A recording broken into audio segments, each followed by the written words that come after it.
Heat is moving into the valley. How you can help those in need stay cool. The head of the Sheriff's Union speaks in front of the Board of Supervisors why he says drastic action needs to be taken now to address what he calls a public safety crisis.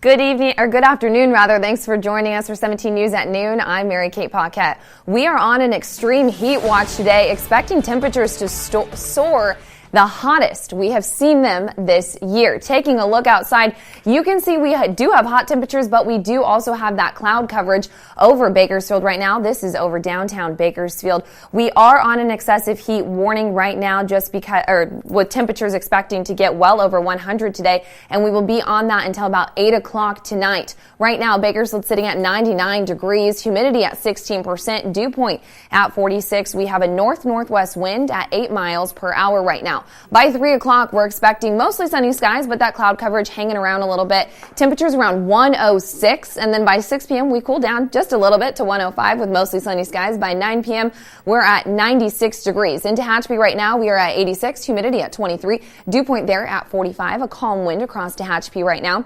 And taking a look at our hour by hour up there, we're looking at mostly sunny skies, and 91 by 3 o'clock and 89 by 6. 76 rather by 9 p.m. there. We are going to see temperatures continue to heat up a little bit throughout the day here before they start to cool off, and we will talk more about that in Pinpoint Weather. And when the mercury really starts to rise like it is today, there are a few ways to keep cool without blasting the AC. When temperatures are forecast to reach 105 degrees in the valley, 95 in the mountains, and 108 in the deserts, the doors at Kern County cooling centers will open from 1 to 8 p.m.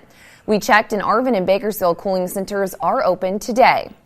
And spray parks are a good option to help keep your kiddos cool. They're open daily from 1 to 6 p.m. We've posted lists of all the cooling centers and spray parks around town, and you can find those lists on our website, kget.com. Just click on the hot link icon. While public safety was at the center of the Board of Supervisors meeting this morning, the president of the Sheriff's Union called on members of the board to act on what's being described as a public safety crisis. 17's Eitan Wallace was there and has details. Eitan? Well, Mary Kate, it's being called a public safety crisis because the sheriff's office for years now has had significant problems related to funding, recruitment, and retention. Richard Anderson with the Kern Law Enforcement Association says deputies are leaving the sheriff's office for other departments at such high levels that he had no choice but to get up and speak this morning in front of the Board of Supervisors. He points out that in the last 3 years, 150 deputies have left the force for other communities, and he adds the county just does not have the resources or funds to recruit more officers.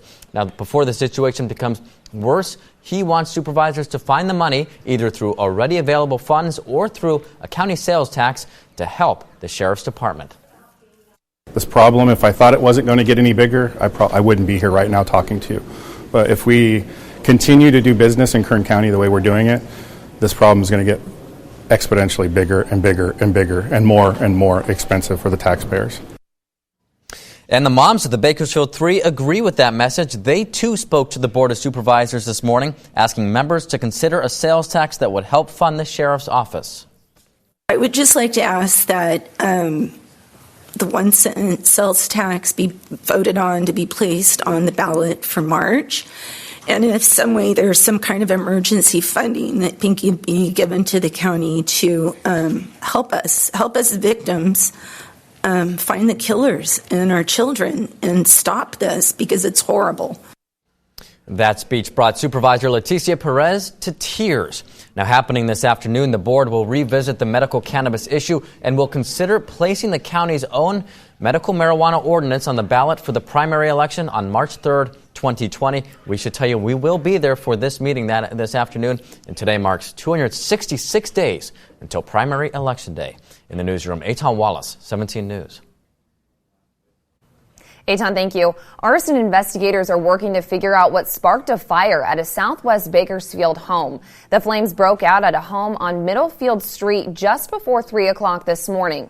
When Bakersfield firefighters got there, flames had engulfed the roof of the single-story home. No one was inside and no one was hurt. There are reports the house was abandoned. Arson investigators are looking into what caused the fire. Meanwhile, an East Bakersfield family is recovering after a massive fire at their home. We brought it to you as breaking news yesterday morning on Sunrise. The flames broke out at the house on Hartnett Court near the Rio Bravo Country Club just before 6 a.m. Both homeowners are safe, but several of their pet cats died in the fire. A neighbor created a GoFundMe yesterday to help the couple. The page says they lost everything. If you'd like to donate, we posted a link on our website, kget.com. The Bakersfield Police Department is investigating a crash in southwest Bakersfield that left one man dead. It happened just after 9:30 last night near the intersection of Ming Avenue and Newstein Road. BPD says a man wasn't in a crosswalk when he ran across Ming Avenue and was hit by a car. Paramedics rushed him to the hospital where he died. BPD says the driver of the car stayed at the scene and is cooperating with the investigation. Officers don't believe alcohol, drugs, or speed were factors in the crash. And the search for a man missing in Lake Isabella continues today. On Sunday, a 36-year-old man from Los Angeles reportedly jumped from a boat to swim to shore, but never surfaced. He was near the French Gulf Marina. Kern County Sheriff's deputies, along with Lake Patrol, immediately began to search the water until dark. They resumed search again yesterday with no luck. Their boats are back on the water today to continue looking for the man. Bakersfield Search and Rescue, Kern Valley Search and Rescue, and the dive team are all part of the search effort. Now to an update on a missing 11-year-old girl. The Bakersfield Police Department confirmed Diana Santana has been found and found unharmed. The Los Angeles County Sheriff's Deputy is fighting for his life this morning after being shot in the head. Witnesses say the deputy wasn't in uniform or on duty when the gunman walked into a fast food restaurant and opened fire on the deputy. The gunman then walked out of the restaurant and drove away. Paramedics rushed the deputy to the hospital where he's said to be in critical condition. Meanwhile, the search is on for the gunman. Security cameras captured these pictures of the man police say is responsible. Investigators think he stopped at a nearby house and changed clothes. And the Kaiser Permanente Sports Village just got a bit bigger. The stadium at the Sports Village opened earlier this morning. The field is fully gated and features stadium seating, a scoreboard, lighting, football goalposts, and soccer goals. Groundskeepers will maintain it all with reclaimed water. Well, Kaiser Permanente wanted to invest in this sports village because we want to encourage active, healthy lifestyles. And we want to encourage families to get together, get outside, and socialize with one another. The field is available for any sport by reservation. Today you have a chance to be a hero, even if it's just one day. Just One Day is a national campaign where shelters promise not to euthanize any animals so they can be adopted. This is the 6th year that Kern County Animal Services has joined in. So today, on June 11th, the shelter is open for 11 hours, and you can adopt for just $11. The shelter on Fruitvale Avenue will be open until 8 p.m. tonight, and the shelters in Mojave and Lake Isabella will be open until 4 p.m. Welcome back. In your 17th Health Watch, a new study suggests opioid abuse and binge drinking often go hand in hand. Researchers from the CDC studied 3 years of national data for drug use. They found people who binge drank were nearly twice as likely to misuse prescription opioids when compared to those who don't. The majority of those who engage in the two behaviors were over the age of 26 and had lower education and income levels. Binge drinking is considered to be 4 or more drinks for women or 5 or more drinks for men on one occasion. The CDC says more than 4 million Americans abused opioids between 2012 and 2014. The number of cancer survivors in the U.S. continues to rise. That is according to a new report from the American Cancer Society. Experts say that by the year 2030, more than 22 million people will have beat cancer. To put that in perspective, there were nearly 17 million Americans who had a history of cancer on January 1st of this year. Experts are crediting a growing and aging population for the increase, as well as improvement in treatment and early detection. An East Coast woman is turning a tragedy into a new career. Amy Cho introduces us to the Virginia woman who, after the death of her son, decided to enter the healthcare field. My name is Kathy. I'm going to be your nurse today. Nurses are the ones who take care of us at our worst. Hey, can you tell me what brought you in today? Their purpose, to help people who are in pain.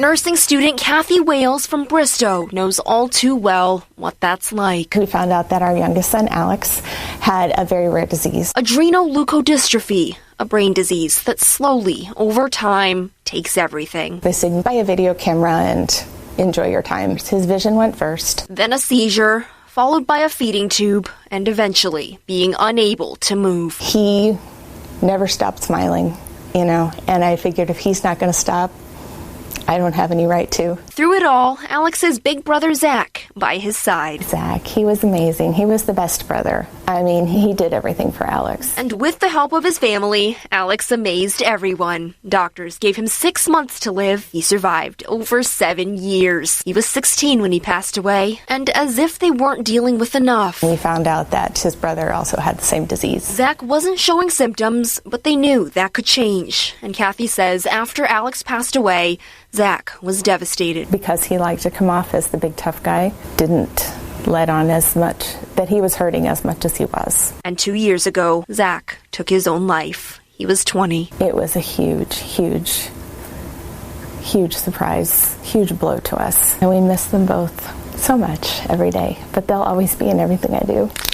That's why she went back to school to become a nurse. I'm going to listen to your heart. Wanting to pay it forward and help families like hers. I like to think that they're watching us, and I just had to keep going for them. With each patient she treats, this nurse overcoming pain to find purpose. And she graduated from the East Coast Polytechnic Institute 2 weeks ago. Back now in your 17 Business Watch, checking stocks. The Dow is down 45. The NASDAQ is down 3 points, and the S&P 500 is down 2. And in oil, meantime, oil prices West Texas Intermediate is at $53.58 a barrel right now, and Midway Sunset Oil is at $59.76. A Pizza Hut in Wasco has been shut down after receiving a health inspection score of 65% by Kern County Public Health Department Services. According to a recent inspection, a hazardous materials team was called to the restaurant yesterday because the owner was using dry ice to try to keep food below 41 degrees. The dry ice created a hazard by displacing oxygen inside a walk-in cooler. Public Health also said unapproved equipment was used as refrigeration equipment for potentially hazardous food. The food was found to be out of safe temperature range for several hours and was also served to customers. Well, there is a good chance Bakersfield will be getting a second Raising Cane's. The old Mimi's Cafe on California Avenue next to Barnes & Noble is set to become a Raising Cane's, according to Bakersfield's Assistant Building Director, Mark Fick. The building that once housed Mimi's Cafe is in the process of being torn down. Raising Cane's applied for a permit back in April, and though the permit has not been issued, Fick says there is no reason it shouldn't go through. No word yet on when we can expect it to open. Well, a popular downtown eatery has opened a second location. Goose Looney's now has a restaurant at Truxton Avenue and Oak Street at 3320 Truxton Avenue, Suite 150. That location runs Monday through Sunday from 11 a.m. to 10 p.m. The original Goose Looney's sits at 816 18th Street. Starbucks is working to go greener. The coffee company is testing reusable cups at London's Gatwick Airport. Passengers will have the option to select a free reusable cup or standard paper cup. But a paper cup will cost 5 pence, which is 6 cents. The reusable cup must be returned at specific drop-off locations throughout the airport before boarding. Cups will then be collected, washed, and sterilized and returned to Starbucks ready for customer use. The month-long pilot program aims to cut down on paper waste and determine if customers are open to the idea. Shopping at the grocery store can take a big bite out of your paycheck, but there are some small and simple steps you can make now that can save you money. Mary Maloney has more. Food can be expensive. The USDA says a family of 4 spends on average roughly $875 to $1,045 a month at the grocery store. So how can you save a little green while shopping for your veggies? Plan. Look at your pantry and freezer. See what you already have and use it. Then buy what you need. try to only shop once a week. That way you can lower impulse buys and save gas. Shop around. Find out if milk is cheaper at one store and buy it there. Also, look at the store's ads and plan your meals around the deals. Consider coupons. Try coupons.com or redplum.com. Use the SnipSnap app to organize your coupons or download Checkout 51 to get rebates for things you've already bought. Simple ways to fatten your wallet while buying your food. For Consumer Watch, I'm Mary Maloney.